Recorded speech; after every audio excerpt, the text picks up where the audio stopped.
Welcome back to city news. Nallamothu Chenchuramanaidu పాఠశాల పూర్వ విద్యార్థుల ఆత్మీయ సమ్మేళనం ఆదివారం ఘనంగా నిర్వహించారు. 1999 2000 సంవత్సరం 10వ తరగతి విద్యార్థులు 25 సంవత్సరాలు పూర్తి చేసుకున్న సందర్భంగా సుల్తానాబాద్లోని హోటల్ స్వర్ణ ఇన్నందు సిల్వర్ జూబ్లీ వేడుకలు ఆనందోత్సాహాల నడుమ జరుపుకున్నారు. ఒకరినొకరు ఆప్యాయంగా పలకరించుకుంటూ గత స్మృతులను స్మరించుకున్నారు. ఈ సందర్భంగా వారికి విద్యాబుద్ధులు నేర్పిన గురువులను సత్కరించారు. 10 సంవత్సరాల తర్వాత ఈరోజు గెట్ టుగెదర్ పెట్టుకొని దానికి కష్టపడిన మా క్లాస్మేట్స్ అంతా కుటుంబ సభ్యులాగా అందరూ ఎవరికాళ్ళు చేతనిచ్చి ముందుకు నడిపి ఈ ప్రోగ్రాన్ని సక్సెస్ చేసినందుకు అందరికీ పేరు పేరున ధన్యవాదాలు. మీకు ఇలాంటి వేడుకలు గెట్ టుగెదర్లో ఫ్యూచర్లో సంవత్సరానికో 2 సంవత్సరాలకో ఒకసారి పెట్టుకొని మళ్ళీ అందరం ఈ తాప కొంతమందికి కుదరక రాలేదు, ఈ తాప ప్రోగ్రాం అందరిని పిలిచి అందరూ కలిసికట్టుగా చేసుకోవాలని మనస్ఫూర్తి కోరుకుంటూ అందరూ సెట్ అయ్యారు, ఎవరికి వాళ్ళు అందరూ బాగున్నారు, అందరూ సుఖ సంతోషాలతో ఉండాలని మనస్ఫూర్తి కోరుకుంటూ మేమందరం ఇక్కడ ఈరోజు 2020 సంవత్సరాల తర్వాత చదువుకోవడం మాకు కూడా చాలా ఆనందంగా ఉంది. ఇక్కడ కలిసిన అందరికీ ప్రతి ఒక్కరికి నా పేరు పేరున ధన్యవాదాలు మాకు సహకరించినందుకు. కార్యక్రమంలో రఘురామ్ రెడ్డి, రాకేష్, ప్రవీణ, వరలక్ష్మి, కేశవ తదితరులు పాల్గొన్నారు.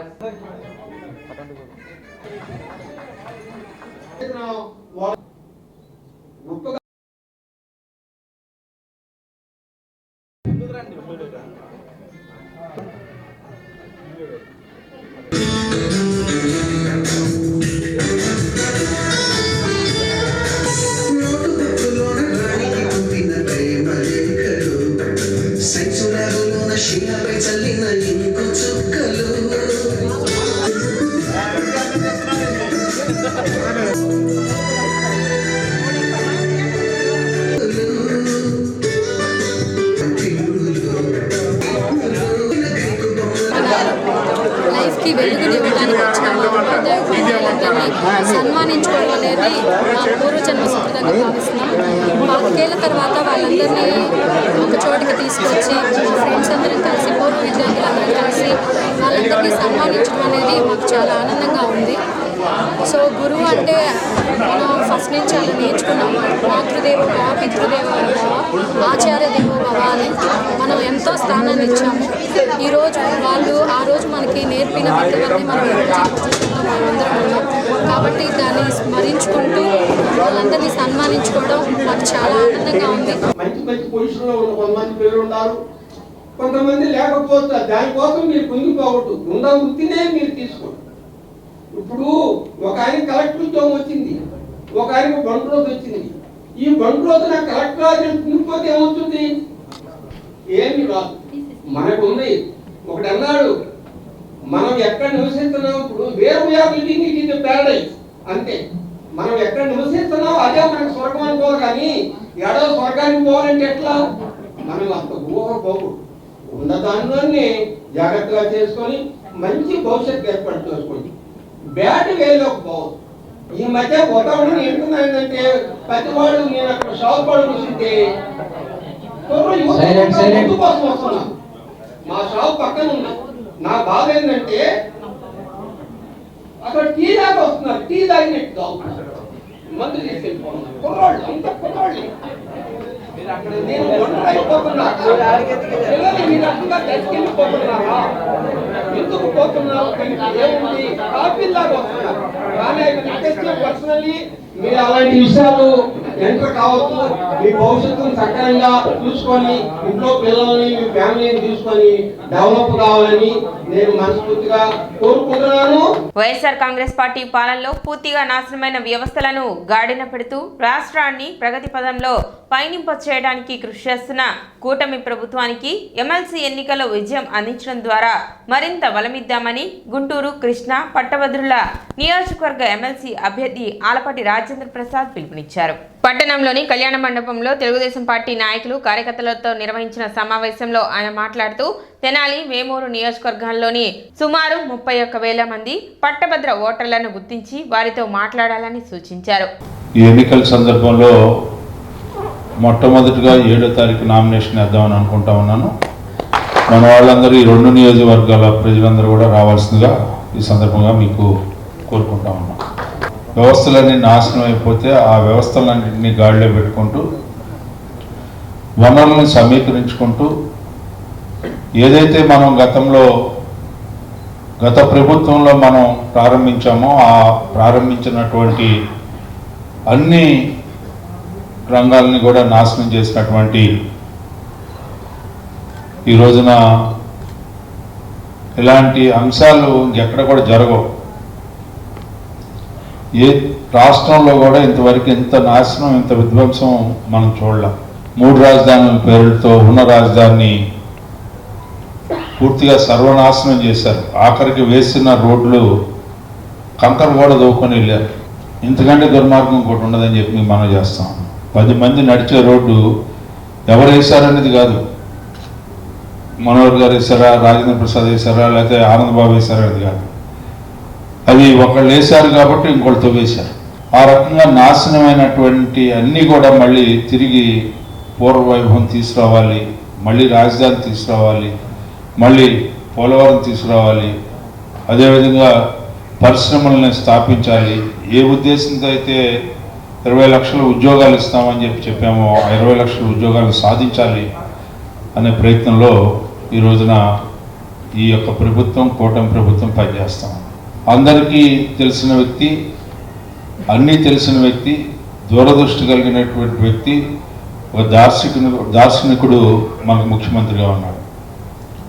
ఇంకో వ్యక్తి పవన్ కళ్యాణ్ గారు మొదటిసారి అధికారంలోకి వచ్చిన పారదర్శకతతో ఈ రోజున ఈ సమాజాన్ని ఏదో ఒక రకంగా ముందుకు తీసుకెళ్లాలని ఈ రోజున వాళ్ళిద్దరి యొక్క నాయకత్వంలో మోడీ గారి అండదండలతో ఈ రోజున బ్రహ్మాండంగా ఈ రాష్ట్రాన్ని అన్ని రంగాల్లో కూడా ముందుకు తీసుకెళ్లాలని చెప్పి నిరంతరం ప్రయత్నిస్తున్నటువంటి నాయకత్వాన్ని మనం చూస్తూ ఉన్నాం.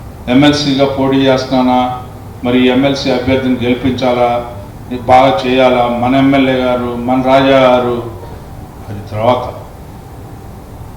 బాధ్యతగా ఒక అడుగు ముందుకు ఆలోచించి రకమైనటువంటి విముక్తి పొందడానికి మనం ఎన్నికల్లో పోరాడి గెలిపించుకున్నామో ఆ గెలుపుని ఎప్పుడూ ఆస్వాదించేలాగా, ఆ గెలుపుని ఎప్పుడు కాపాడుకునేలాగా, ఆ గెలుపుని ఎప్పుడు గౌరవించుకునేలాగా ఉండాలి అంటే ప్రభుత్వానికి మద్దతు పలకాలి.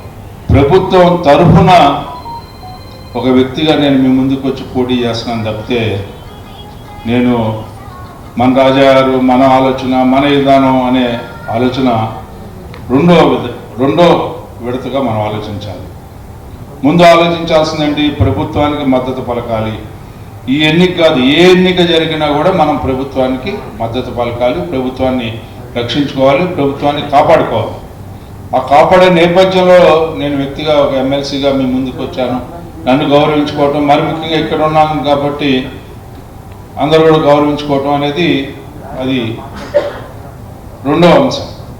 అందుకనే ఈ 2 విషయాలు అత్యంత ప్రాధాన్యతమైనటువంటి అంశాలుగా నేను భావిస్తూ మీకు చెప్పదలుచుకుంది. అది 38 గ్రామాలు, 40 వార్డులు.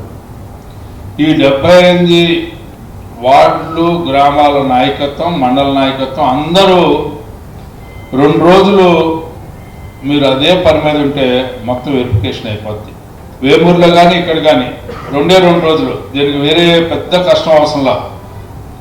బూత్ లిస్టు పట్టుకొని ఏ గ్రామంలో ఎన్ని ఓట్లు ఉన్నాయి, అక్కడ ఉన్న ఓట్లు ఫోన్లో మాట్లాడుకుంటా మీరు వర్కౌట్ చేయొచ్చు. ఎందుకంటే నాకు తెలిసినంత వరకు మీరందరూ 78, మనకి ఎక్కడన్నా లోపం కానీ నష్టం కానీ వస్తుందంటే ఆయనతో డిస్కస్ చేయండి, దాన్ని ఇంప్లిమెంట్ చేసేలాగా అందరు కలిసి చేయమని చెప్పి కోరటానికి ఒక సిస్టమేటిక్గా మనం ఉన్నా లేకపోయినా ఎట్లా మెంబర్షిప్ చేశామో, మనం ఉన్నా లేకపోయినా ఎట్లా ఓటర్స్ నమోదు చేశారో మన ఎలక్షన్ కూడా అదే రకంగా అదే గౌరవంతో మీరు చేస్తారని చెప్పి విశ్వసిస్తూ వేమూరు ఎమ్మెల్యే నక్క ఆనంద్ బాబు మాట్లాడుతూ పొత్తులో భాగంగా తన సీటును త్యాగం చేసిన ఆలపాటి రాజేంద్ర ప్రసాద్ను మనమంతా గెలిపించుకోవాల్సిన అవసరం ఉందన్నారు. 2 నియోజకవర్గాల నుండి తెలుగుదేశం పార్టీ, జనసేన భారతీయ జనతా పార్టీ నాయకులు కార్యకర్తలు పాల్గొన్నారు. తొలుత ఎన్టీఆర్ విగ్రహానికి పూలమాలలు వేసి నివాళులు అర్పించారు. ఆలపాటి రాజేంద్ర ప్రసాద్ గారు ఈ 2 జిల్లాలకు సంబంధించి 33 నియోజకవర్గాల్లో విస్తృతంగా ఈ సమావేశాలు నిర్వహించి ఎన్నికల షెడ్యూల్ రాకముందే మనం ప్రచారాన్ని 3 వంతులు పూర్తి చేశాం. ఈరోజు ఆలపాటి రాజేంద్ర ప్రసాద్ గారికి ముఖ్యంగా చంద్రబాబు నాయుడు గారి అభ్యర్థిత్వం ఇవ్వటం పట్ల వారికి మన 2 నియోజకవర్గాల తరఫున ప్రత్యేకంగా నేను కృతజ్ఞతలు తెలియజేస్తా ఉన్నాను.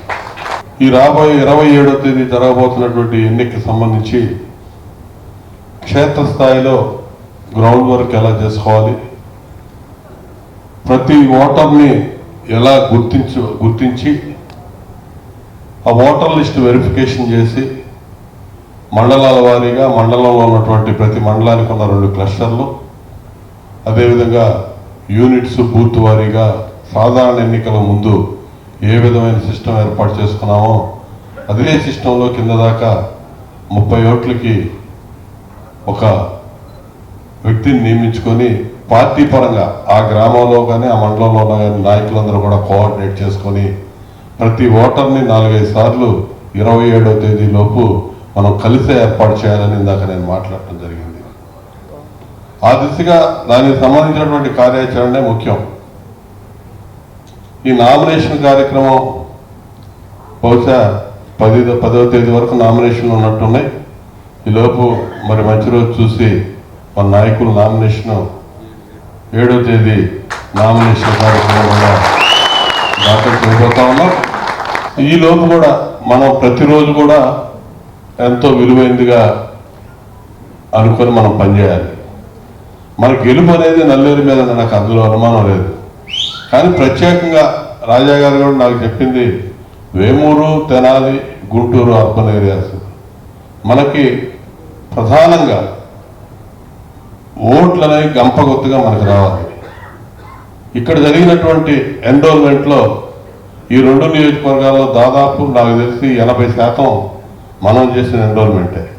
డాక్టర్ చదలవాడ కృష్ణయ్యను స్ఫూర్తిగా తీసుకుని సేవ చేయాలని ప్రవాస భారతీయులు మానసిక వైద్య నిపుణులు బాబు ఆర్ వడ్లమూడి పిలుపునిచ్చారు. స్థానిక ప్రకాశం బజార్లోని ఆసుపత్రిలో బోస్ రోడ్లోని ఐఎంఏ హాల్లో వేర్వేరుగా నిర్వహించిన చదలవాడ కృష్ణయ్య వర్ధంతి ధార్మిక ఉపన్యాస కార్యక్రమంలో మానసిక అనారోగ్యం నిత్య జీవితం అంశంపై ఆయన ప్రసంగించారు. ఈ సందర్భంగా ఐఎంఏ అధ్యక్ష కార్యదర్శులు అనిల్ కుమార్, మధు ప్రభాకర్ బాబు, పావని, కె శ్యాంప్రసాద్ చదలవాడ కృష్ణయ్య స్మారక బంగారు పథకాన్ని డాక్టర్ బాబు ఆర్ వడ్లమూడికి ప్రదానం చేశారు. కార్యక్రమంలో వైద్యులు చదలవాడ శ్రీకాంత్ బాబు, కావూరు అనిల్ కుమార్, చదలవాడ నీలిమ, కావూరు కృష్ణచరిత, చదలవాడ రాజేష్, టి ఉమాదేవి, అనుకృష్ణ, రిషిత కృష్ణ, బుచ్చే చౌదరి, మాధురి, యజ్ఞ, నీహాల్ తదితరులు పాల్గొన్నారు. He married Srimati Sarojini Illa and Sons Illa, 10 are medical graduates, GCI MS and LIMS.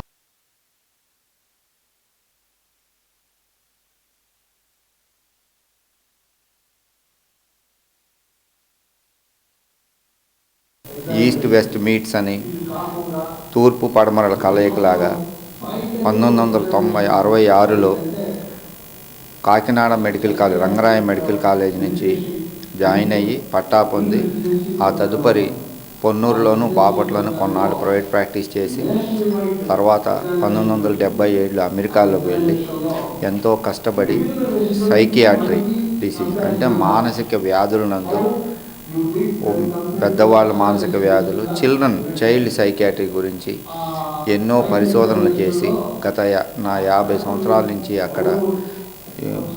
అక్కడే పనిచేస్తూ ఎన్నో యూనివర్సిటీల నందు మెడికల్ కాలేజ్ నందు స్టూడెంట్స్ని ట్రైన్ చేస్తూ మన తెనాలి వాస్తవ్యులను డాక్టర్ బాబు గారికి బహుకరించడం అయినది. మనకెంతో సుపరిచితమైన డాక్టర్ చదలవాడి కృష్ణయ్య చౌదరి గారి మెమోరియల్ గోల్డ్ మెడల్ ఎలక్షన్ ఈరోజు జరుగుతుంది. దీని సందర్భంగా గోల్డ్ మెడల్ అనేది మనం డాక్టర్ వడ్లమూడి ఆర్ బాబు గారు అంటే యుఎస్లో సైకియాట్రిస్ట్గా పనిచేసి ఇప్పుడు మన మధ్యకు వచ్చిన బాబు గారికి మనం ప్రజెంట్ చేయడం జరిగింది. చదలవాడి కృష్ణయ్య చౌదరి గారు కేవలం తెనాలి పట్టణానికే కాదు, ఆ కాల సమయంలో ఆయన రాష్ట్రంలోనే ప్రఖ్యాతిగాంచిన సర్జను. బ్లడ్ బ్యాంక్స్, మత్తు ఇలాంటి ఎటువంటి సదుపాయాలు లేకుండా చాలా తక్కువ బ్లడ్ పోయేటట్టుగా ఉండే సర్జరీలు, మత్తు లేకపోయినా కూడా నొప్పి తక్కువగా తెలిసే కొన్ని టెక్నిక్స్ ద్వారా ఆయన ఎన్నో వేల చెప్పాలంటే లక్షల సర్జరీలు చేశారు. షరాబ్ బజార్లో కొలువైన భద్రావతి సమేత భావన ఋషిస్వామి కళ్యాణ ఉత్సవంలో పొగడ మాసోత్సవం వైభవంగా నిర్వహించారు. స్వామి అమ్మవార్లు నెమలి వాహనంపై భక్తులకు దర్శనమిచ్చారు. మంగళ వాయిద్యాలు, వేద మంత్రోచ్చారణ మధ్య పురవీధుల్లో ఊరేగించారు. ఆలయ కమిటీ సభ్యులు, పద్మశాలి బహుత్తమ సంఘం సభ్యులు పాల్గొన్నారు.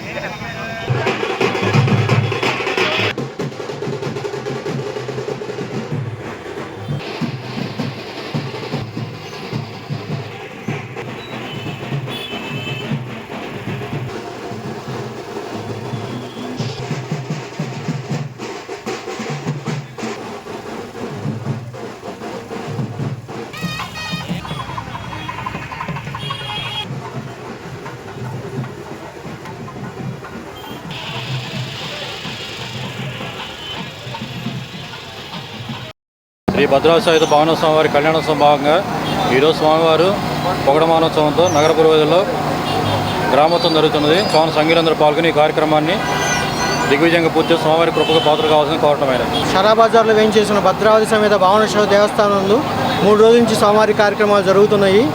ఈరోజు పొగడ మానోత్సవము, రేపు రాత్రికి 7 గంటలకు 9 గంటలకు కళ్యాణ మహోత్సవానికి రెడీ అవుతున్నారు స్వామివారు. అందరూ తప్పకుండా రేపు కార్యక్రమం అందరూ కూడా పాల్గొని జయప్రదం చేయవలసిందిగా కోరుతున్నాం. సంజీవులందరూ కూడా పాల్గొనండి. భద్రావతి సహిత భావన మహోత్సవం అందరూ ఈరోజు పొగడ మానోత్సవం జరుగుతున్నది. రేపు స్వామివారు అమ్మవారు భృంగీశ్వర వాహనం మీద, అమ్మవారు గజవాహనం మీద మన గాడివాయి సెంటర్ దగ్గరికి ఊరేగింపుగా తరలి వెళ్తున్నారు. ఆ సందర్భానికి అందరూ వచ్చి ఈ కార్యక్రమం జయప్రదం చేయవలసిన కోరుతున్నాను. సిటీ న్యూస్ ముగించే ముందు ముఖ్యాంశాలు మరోసారి.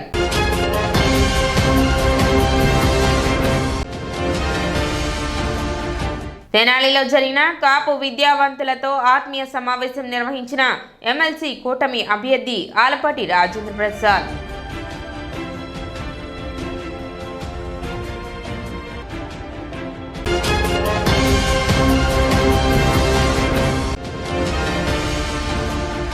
కేంద్ర ప్రభుత్వం ప్రవేశపెట్టిన బడ్జెట్ను నిరసిస్తూ నిరసన తెలిపిన సిపిఎం నాయకులు.